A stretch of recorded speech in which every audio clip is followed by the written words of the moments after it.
conflict situation. And that's what we want to talk about tonight on the Love Zone. Almost midnight had to so sister, and that's me. Good evening to all of you wherever joining from. Thank God it's evening in most part of the world, apart from Australia, that it's already the 5th of August. Anyways, Universal Sister Anne welcomes you to today's sharing. I like to call it or look at it as a sharing because for a topic as this, no one is exempted. Yeah, you are broken in many ways. I am broken in several ways. What do I mean? I mean that there is no perfection about any of us human beings. Mhm. Hard to believe? Better believe it. Mhm. Yes, let's digest that for the moment.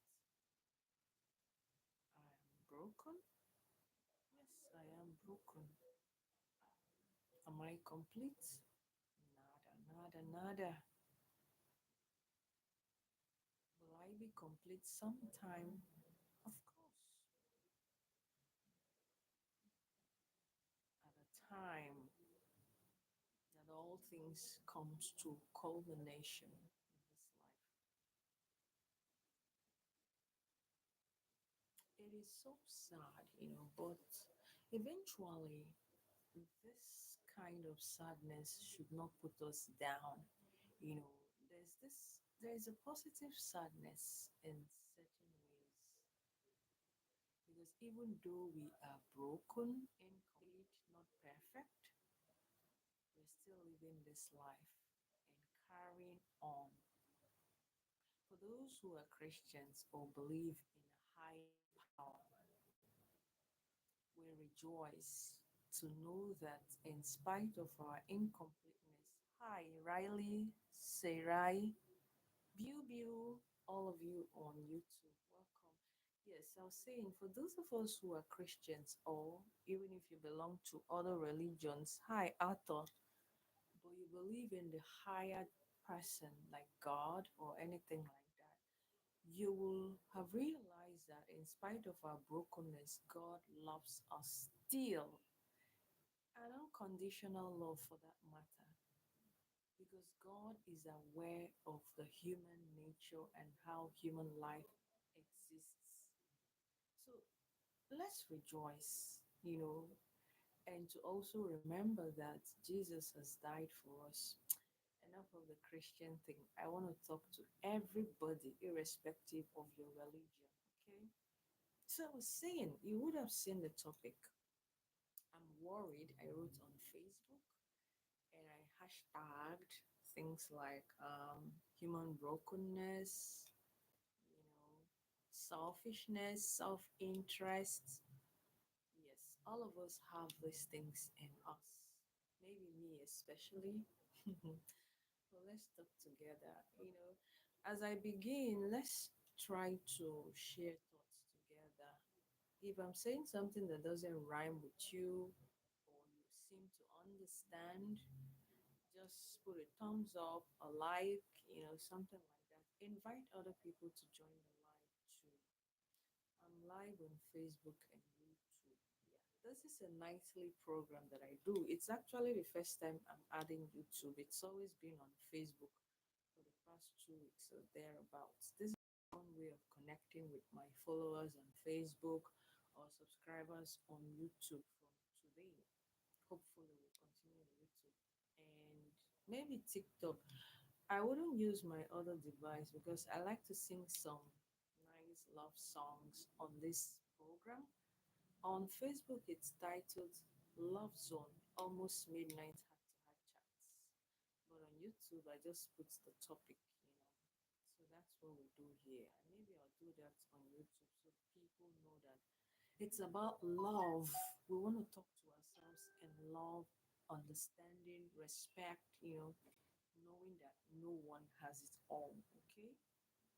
Yeah. So, what I'm gonna be sharing tonight on this program is about a movie that I watched, which I want to use this phone to share the morale from what I watched. I see human beings as people who always have this self interest.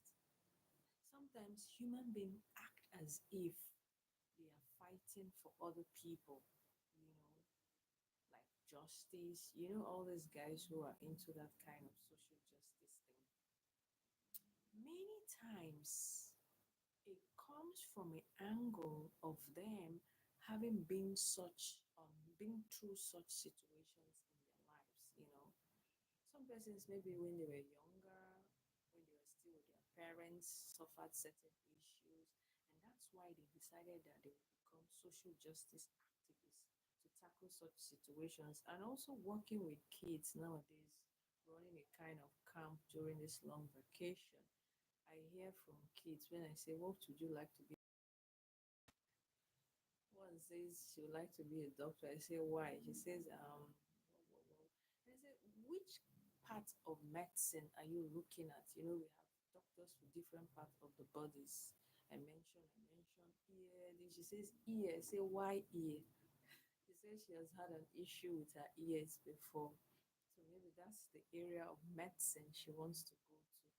You know, Even some adults will tell you that they want to become lawyers because they want to help their families stand. When you have issues, they can help. Many, so those things come from self-interest. You have the self-interest of protecting your family property, business, or whatever, and so you go to law.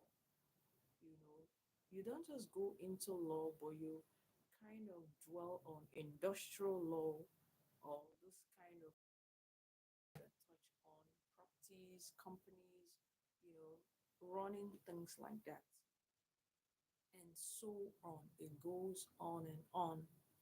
I may want to become a teacher because my father or mother was a teacher.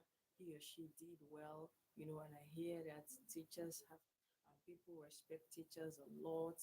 Rewards of teachers are in heaven, and so on and so forth. Where are all these feelings and thoughts coming from? From before, from something about one's life. So, in totality, I want to sum up by saying that whatever a person does, even though, let's say, 60% of the time they are looking out for other people, say those who run non-profits, helping the poor and things like that, but 40% added to that to make it a complete 100% comes from self-interest. Human love, even if it's found in marriage and other situations, is not 100%, is not unconditional. It is only God's love that is conditional, or whatever God does for us is done without any kind of motive whatsoever to benefit any kind of thing. But for human beings, all of us come from an angle of self interest. We always have a motive in mind, if it's not monetary motive or anything like that. We always do things because eventually it will pay off in our lives. It will benefit us somehow. And yeah, the story goes on and on. So ask yourself, what I'm doing now, the work that I do, the person I'm married to, the people that I work with, that I fight for as a social justice activist or whatever, why am I doing the things that I do? You know, that's called introspection. If I also go into myself, I will discover many shadow parts that I have. So there's something in psychology and even spirituality that talks about a shadow side of every human being. You have your shadow aspect, I do have mine. Many times we don't know our shadow parts except other people tell us what they notice about us, or if we go for psychotherapy, we go for counseling, we do something like psychological evaluation, and those kinds of things. That is when we will realize, oh, we are deep spiritual seekers. Nowadays, we have spiritual seekers, people who are learning to be contemplatives in action while they live in the world, people who are always meditating to help them relax, to help them try to understand life in general. You know, Deep seekers are the people who these days want to really understand their shadow parts. Personally, for me too, I am on that track. I would call myself a spiritual seeker because nowadays I'm always searching for ways to grow spiritually. I have tons of emails that come in daily that I listen to words, read, I try to meditate, contemplate, and just put this whole world's affairs into perspective. So I know that I have my shadow parts. I want to encourage all of us to search out our shadow parts and begin to work on ourselves. There are a dozen aspects of our life that needs rejuvenation, that needs renewal. And yet we only concentrate on the things we see at hand, making money, looking more beautiful, going after wealth, chasing after the unnecessaries of this life. There are millions or hundreds of ways we need to better ourselves.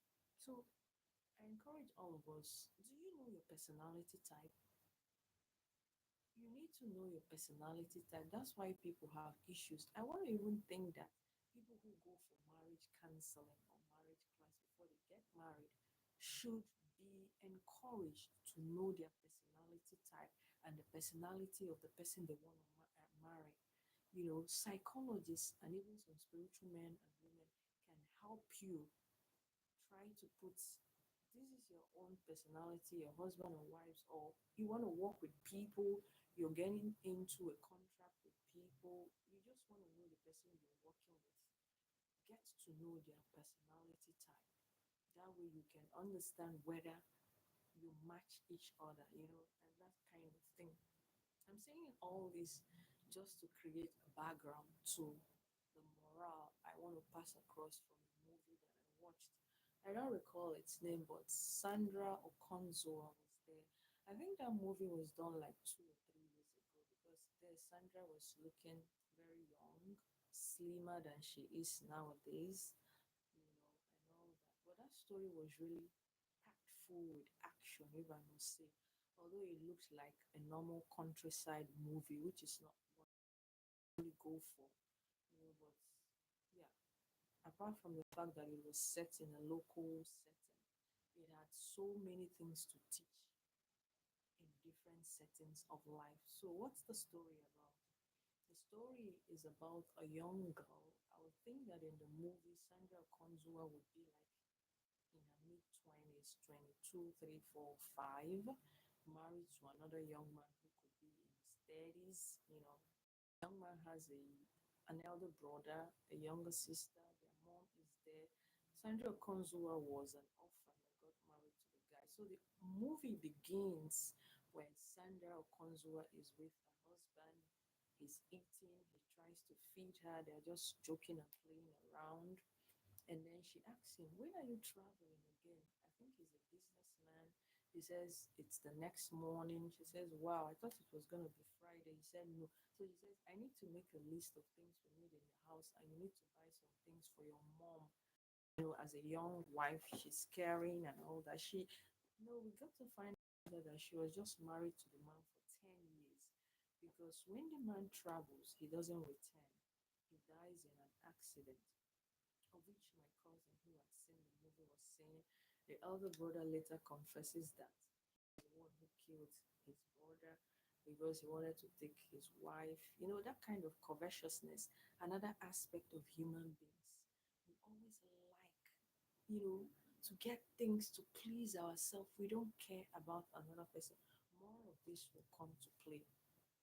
So the guy dies, and Sandra comes over the next morning, is washing, and then somebody comes and tells her and her mother-in-law that her husband is dead, your son is dead. they cry, and they're crying. The elder brother comes, acts as if he's also sorrowful. He leaves the scene, and the movie continues. The elder brother begins to take so much interest in his late brother's widow. I mean, it was just too much. Today you come, bring this gift. Tomorrow he will bring that. She's going to the farm. He goes and brings guys to come and clear the field, blah, blah, blah.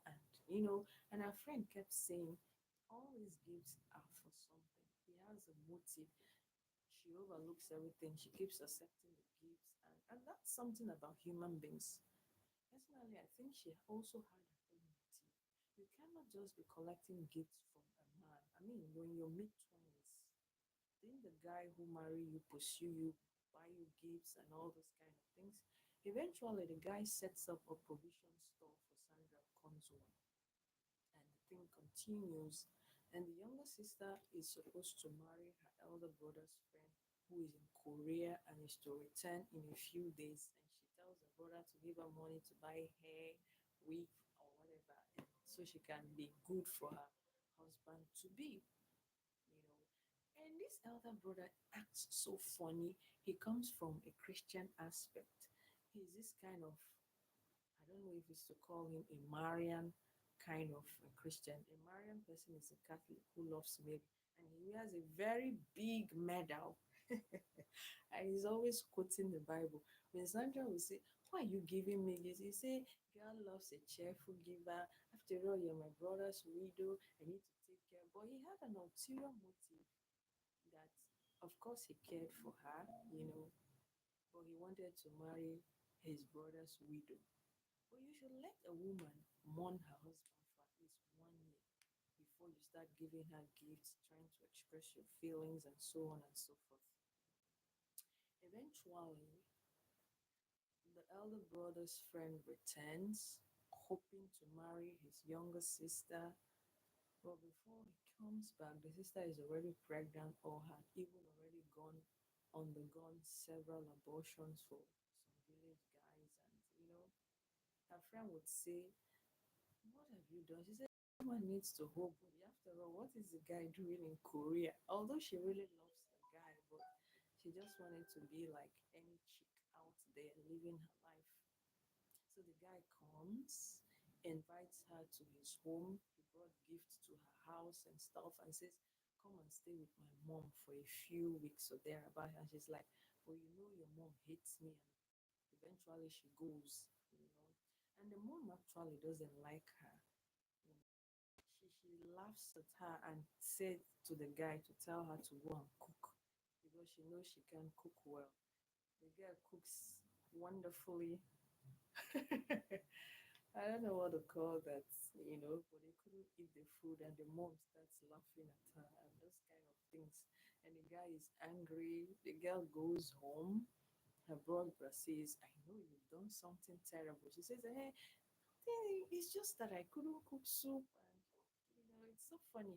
But personally, I don't think that a woman not knowing how to cook should stop a man from marrying her.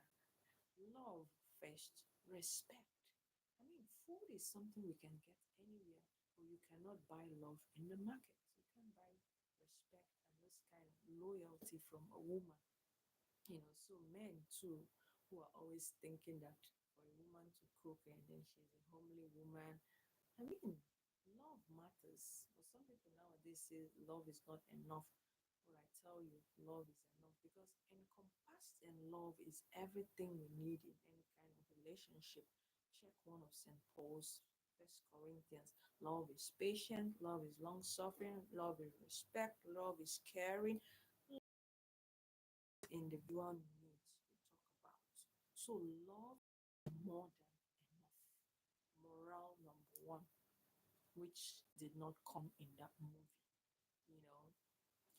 So the guy eventually talks to his friend when his friend complains that his sister has had several abortions, and he comes from a Christian angle to say, what about Jesus who came to die for us? Which is true. If you love a woman, if you love a man, it doesn't matter what their lifestyle has been. means they are willing to change and turn a new leaf. That is all that matters. If you marry a woman, even if she cannot give you children, children are gifts from God. You can adopt children, but being with the person you truly love matters a lot. You know, if you love someone, it doesn't matter what their life has been like, abortion or no abortion. We know men who have even married prostitutes. So as we were watching the movie, I was sharing with another woman. I was so mad at the whole actions that were coming up, And there and then I deciphered or came to that agreement that all of us are broken. We have evil to an extent in us. And that's why no man or woman or child is totally good and no one is totally bad. We all have some traces of major sins in us that we carry around, showing that human beings are broken. We can never be perfect in this life, you know. So the guy is judging the lady and saying, how do I even know whether she still has children in her womb? Hi, gift, Onyinye, good evening. I didn't even know you were there. I'm carried away in my chat. So I was saying, but what about you? Now, this guy who came from Korea stops being interested in the young lady because she's pregnant, she has had abortions, and he's now interested in the widow of the supposed girl's brother, you know. And the lady has not even mourned her husband completely. It was just a few months before this guy came. So here we are. You are saying that the woman you were supposed to marry has had abortion, she was pregnant for a man, and that means she's not good enough. So I asked the question, are you good enough? You want to marry another man's widow who has not mourned her husband for 1 good year, but you seem to know people who are evil and not good enough to be married, right? And your mom also knows a woman who doesn't know how to cook, and that means she has bad character, you know. But she doesn't see that supporting you to marry a widow just 3 months or so after her husband's demise is evil. It's not correct. So those are all the pitfalls I saw in this movie. Every actor has that kind of evil that has tainted.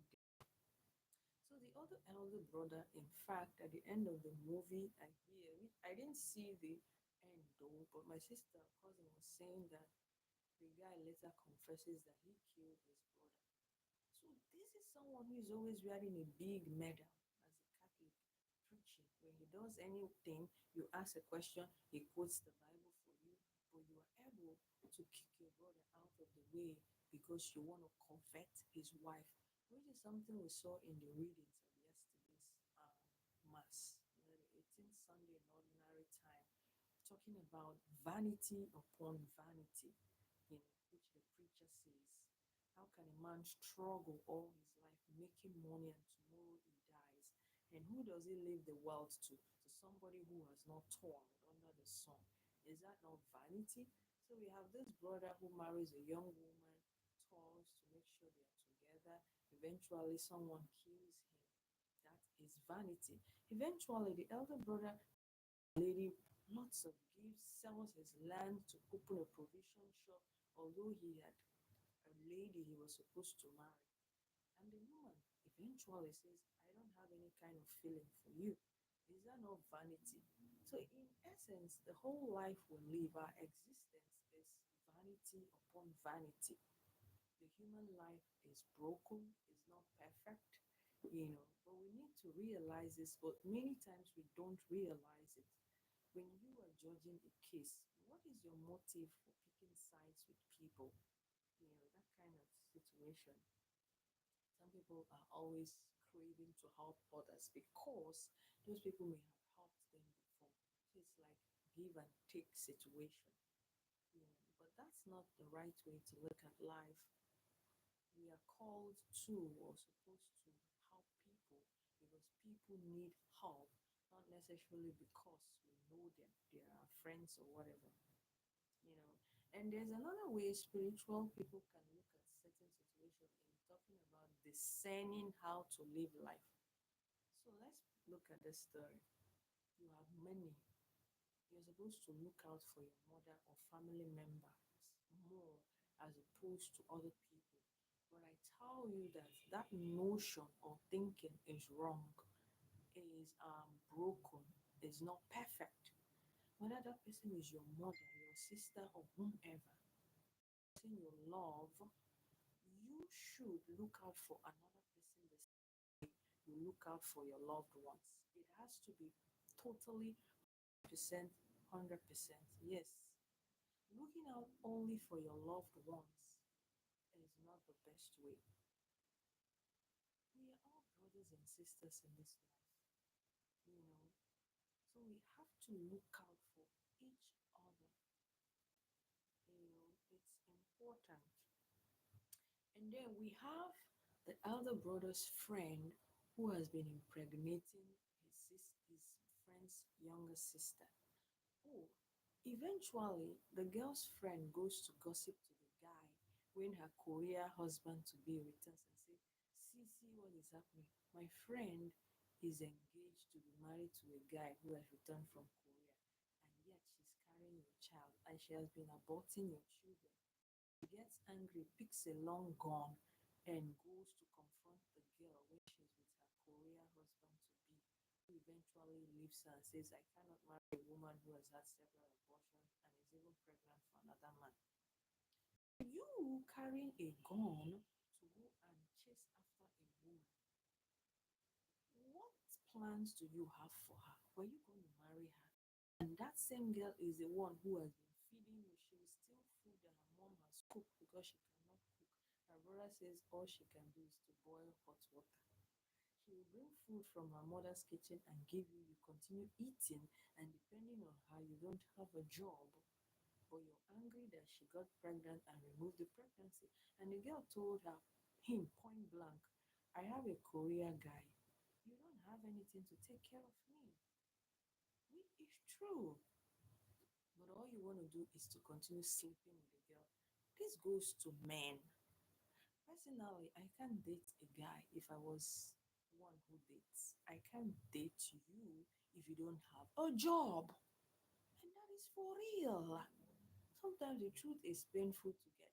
And I cannot give a man monetary gifts all the time. You don't have a job, you don't have a means through which you can pay me, you know. I've had a male friend that I lent money some years ago, then that said 3,000 was good money. I said, you're gonna pay me back my money. And he paid me back my money. So you don't have a job to take care of a woman, but you just want to keep her, to be sleeping with her. You can't even take care of the child. My friend, get a job and get a life. Men, it's just the truth, it's a reality. Women too, who are always looking for men to hang on to for dear life. You don't want to walk, but you want a already made man. My dear, get a life and start living, okay? And so on and so on. You want a man to lean on to buy you hair, human hair, give you money for BBL, and so on. Is that the life you want to continue living? How can you truly love the man if the man doesn't continue buying you hair? You don't want to lift a finger to walk, or you want to sit down, cross your leg, and chop food, free food. So it's just a crazy situation out there. Many women way past the age of marriage in their 50s and so on. Yeah, many of them at this point don't want to get married because they want to love a man or even be loyal to the man. They just want to get married because they want to show people who have talked evil about them that I can get a man. At the end of the day, why do you want to get married? Just stay, live your life. Must you get married to tell people that, yes, I made it at the end of the day? That is the brokenness we're talking about. Terrible brokenness at that. Just get a life, live a fulfilled life. You don't need to marry to be fulfilled. the men that such women will marry will suffer at their hands because they don't care for the man. Which brings me to one question I asked when the other guy's mom is hoping that the would be daughter in law knows how to cook. So, is cooking now more important than loyalty in marriage, respect, true love, care, and that kind of thing?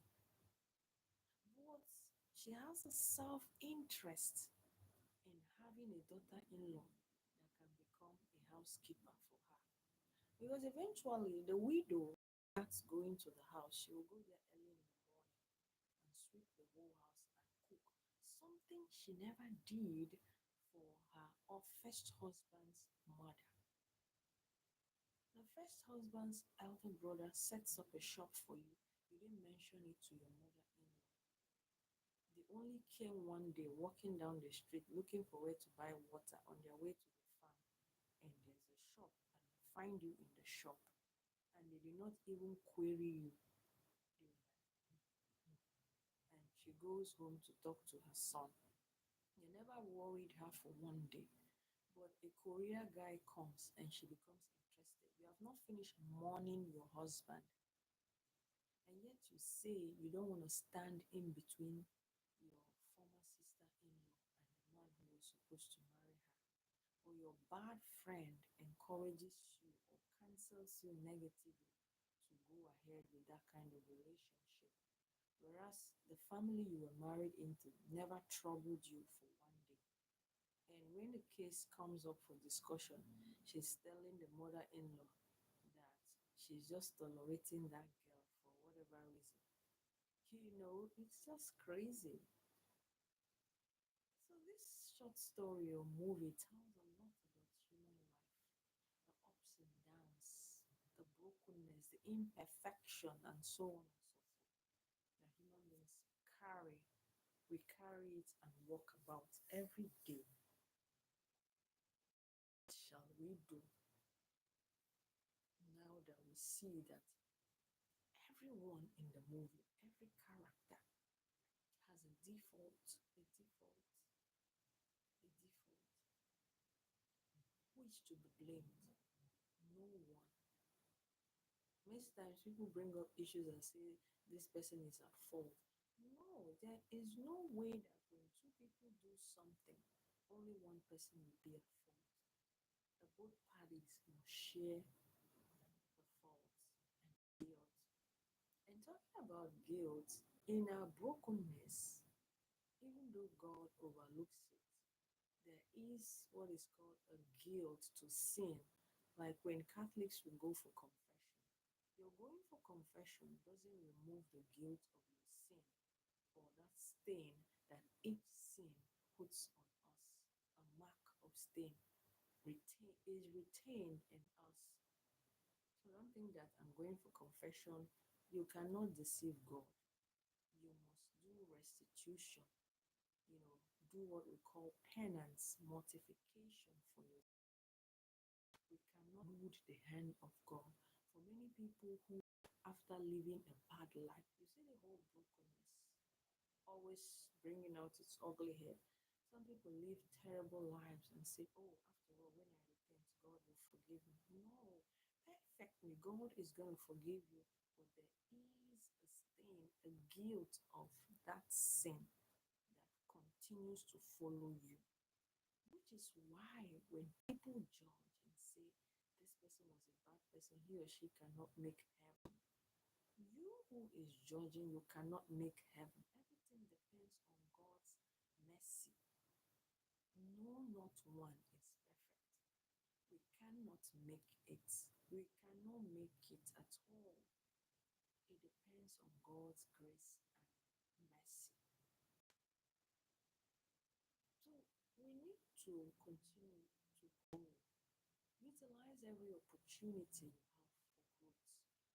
Having the knowledge that one is broken and trying to work towards coming to wholeness, which is something also in spirituality. Wholeness, you know, we need to be aware of that. Walk towards wholeness, be open to amending our lives, surrendering everything to God and knowing that it is not by our power that we can do anything that we imagine we do by ourselves. Without God's grace, no man or woman can be sustained. Brokenness stares us in the face every blessed day of our lives. But what can save or help us is being aware and working towards becoming better men, women, and children. Every day, it's an everyday journey. It's not about I am born again and I sleep and relax. We become born again every day of our lives. It is a journey, or we are embarking on, heading somewhere. This place is not a permanent home.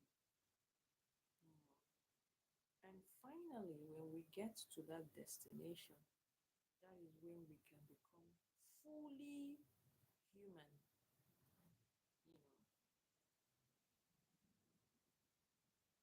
You know, the morale, being aware, accepting our brokenness, learning and seeking ways to be better, to stop judging each other,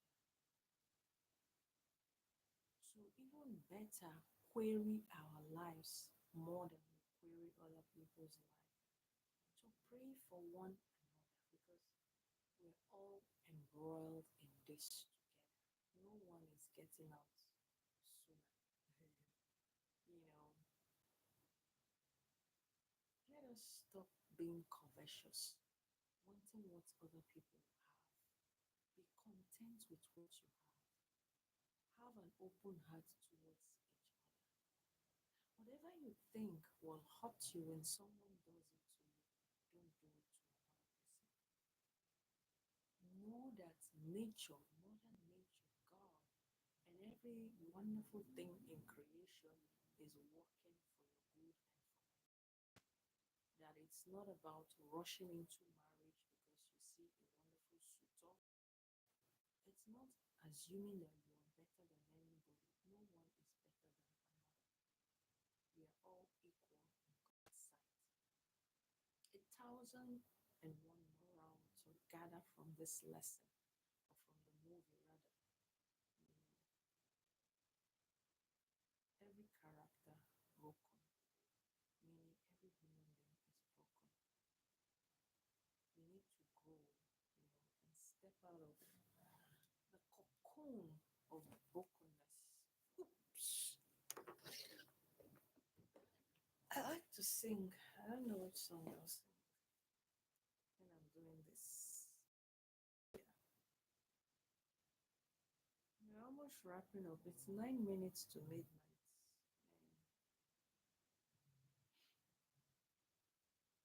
And human brokenness. We pray that God will help us. We should also strive to be better. Because God's own is certain. God is always there for us. As we normally would say, to your tent, O Israel, every man and woman for yourself, God for us all. You know, it should no longer be everyone to your tents, everyone to our tents, helping each other grow in wisdom and love and all the ways possible. We must grow. If our hearts are together, all of these wars that are happening everywhere will not be happening. But because of ego, power, they want to gain authority. People just do it their way. This Diana Ross's song is always an apt song for every occasion. Nowadays, even if you take permission from Facebook, they will still come and query you that the song, the owners of the song have taken your whatever. No boy should be taking my own thing. This song is like an evergreen song. If we hold on together, we need to hold on together.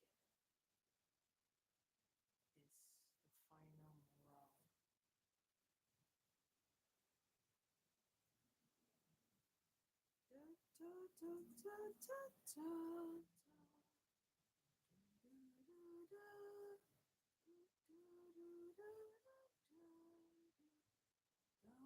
lose your way with each passing day.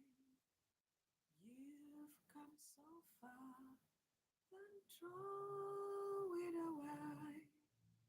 Live believing, dreams are for weaving, wonders are waiting to start.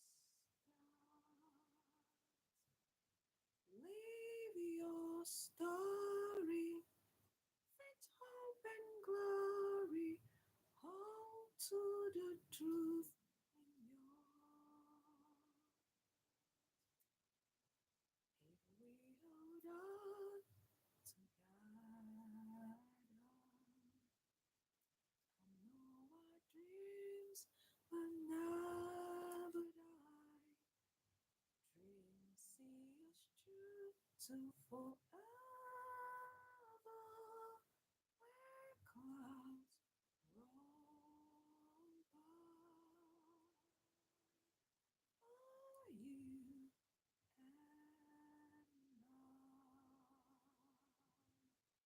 songs in the wind must learn how to mend. Seek out a star, hold on to the eye. Valley mountain, there is a fun thing. Watches of years all night. Words are swaying. Someone is praying. Please let us come home to stay. Come home. If we hold on to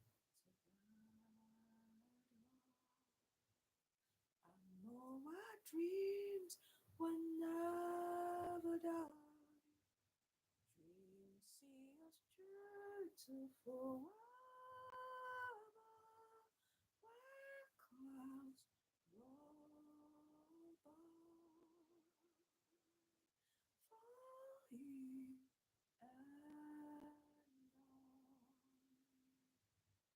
when we are out there in the dark, we'll dream about the sun. In the dark, we'll feel the light warm our hearts. Everyone, we will hold on together. I know our dreams will never die. Dreams see us through to forever. As high as souls can fly, the clouds roll by. For you and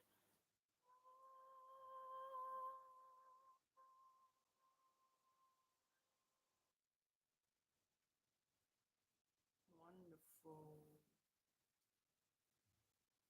Hmm. Dreams see us through forever.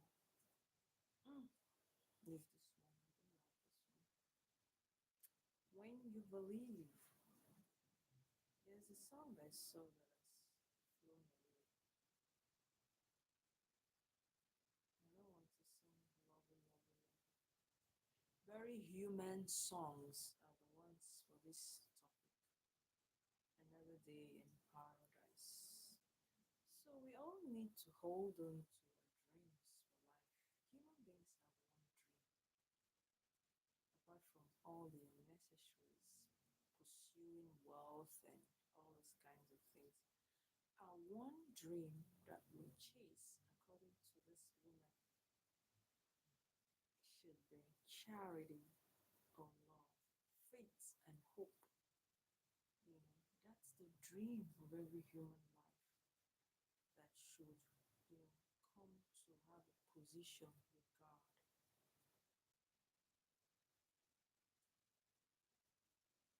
Let's stop chasing shadows already from a distance. That's the song I saw. From a distance. But I guess this suffices. Yeah. Let us try to be together. Let's judge people because they pursue their dreams, which many times have ulterior motives just for them, their friends, to make themselves happy. You know, we should try to make everyone happy. That way, all of us can be happy together. If I continue chasing my own happiness alone, at the end of the day, I will not get that happiness. But if I move for a collective happiness, everyone will enjoy. So that story, the movie was really wonderful because it drew my attention to the problem of human beings, brokenness. But we can all mend if we want to. Help us to mend. Yeah, it's been wonderful on the love zone. When we talk love, it's the love of the universal love. Pursuing it from everybody. Heart to heart is telling each other the truth that we need to hear. Nowadays, people are sharing with one another, heart to hearts. They come together to share their lives, not putting any blame on anyone, not acting as if anybody is better, that kind of thing, which I encourage us to go for these days. Do book studies together, share life, and that way we can all live life joyfully. Thank you, Onyinye, for joining. Please share the live. Next person who joined. How are you? We're about wrapping up, but good to have you on this live. Yeah. So it's time to say goodbye. There's one song I used to love. Time to say goodbye. It's Andre Bocelli's song. Time to say goodbye.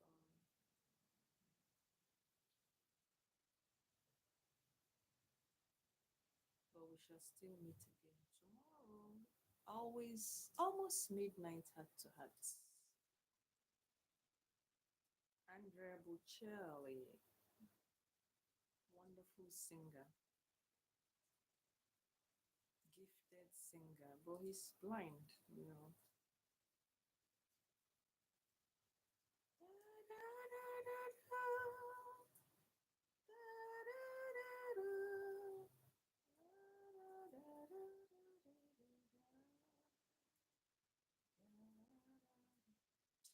Oh, I don't want the one in Italian. Let's sing the one in English. He sang it in Italian too.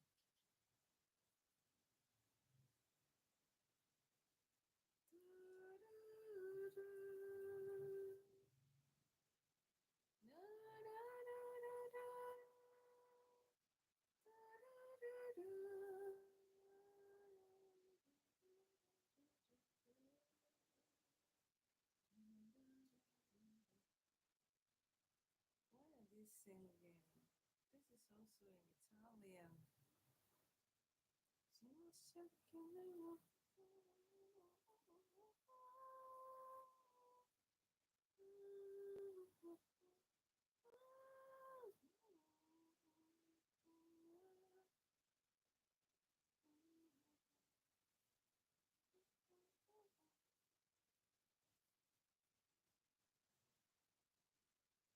Dentro me la calle al contrada strada. I cannot bite my mouth, said they sing Italian. I'm looking for English. And the man likes to speak Italian.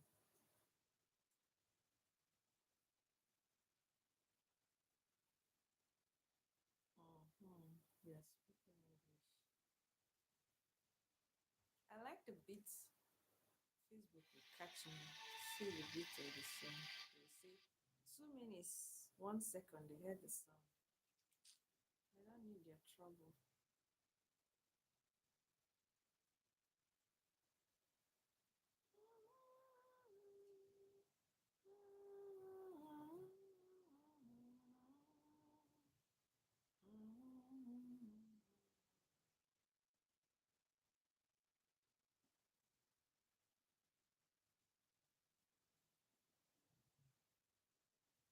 Oh,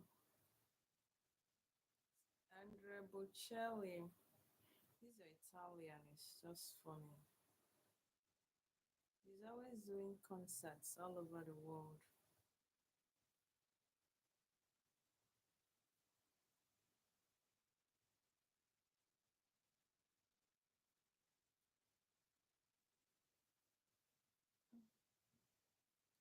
Maybe I should type English. Time to say goodbye in English. Andrea Bocelli.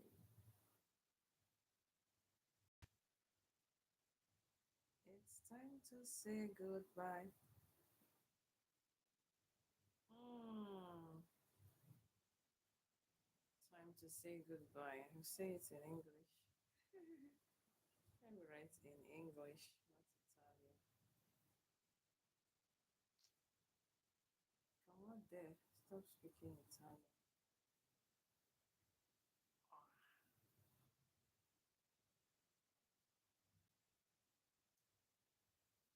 somebody is in the comment section saying, just lost my beautiful wife 4 days ago. I'm laying in bed listening to this. I'm heartbroken. One of my friends said they should sing this song when he dies. Saying goodbye is the hardest part of life. When I'm alone, I sit and dream, and when I dream, the words are missing. Yes, I know that in a room so full of light, that all the light is missing.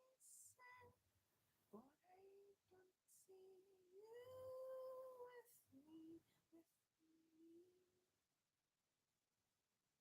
Off the windows, bring the sun to my room. Through the stair you've opened, noise inside of me. No light you see, not you met in the dark.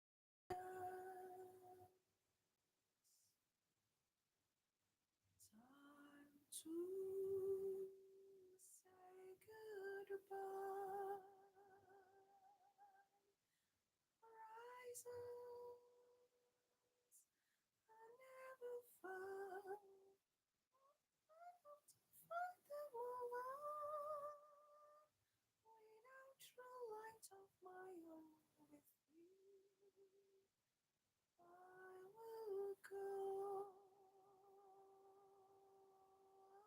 ships, but I now know don't exist anymore. It's time to say goodbye. You get so far away, you sit alone and dream of the horizon. Then I know that you are here with me, with me. Every day's over land and sea. Shine a blind light for you and me to see, for us to be. Time to say goodbye.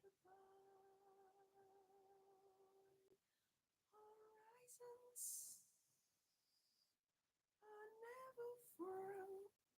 I have to fight no more without true light of my own with you. I will go on ships over seas that I now know they don't exist anymore. It's time to say goodbye to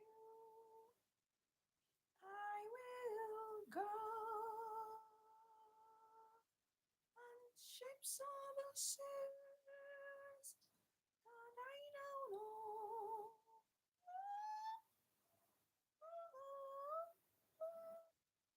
It's time to say goodbye. I will go, will go.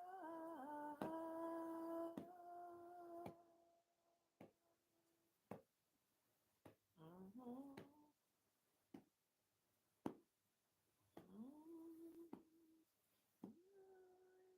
Will go. It's a classical song. My throat cannot do that one. That is, what do we call that? I forgot what we call it in music. Crescendo. That's a crescendo. Oh, I've not done my do re mi in a long time. All right, time to say goodbye. Thank you. Thank